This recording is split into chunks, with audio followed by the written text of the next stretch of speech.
นี่เราแกะเบิ่งภาพลักษณ์ทางในระบบ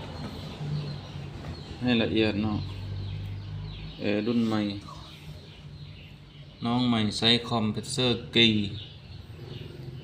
เครื่องจักรกีเนาะเป็นคอมเพรสเซอร์กี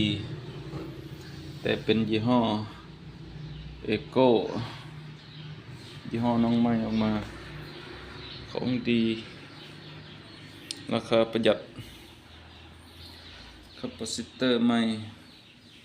อันนี้เขาทอดแกะเครื่องใหม่เบื้องด้านในเนาะทุกรายละเอียด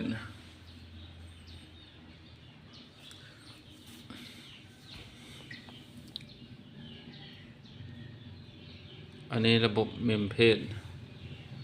ระบบแห่งจักรเมมเพจมาตรฐาน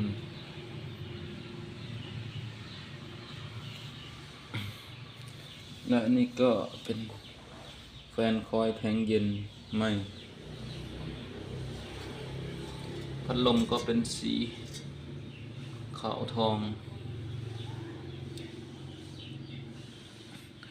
แผงฟินคอยเย็นก็เป็นขาวทองเหลืองระบบ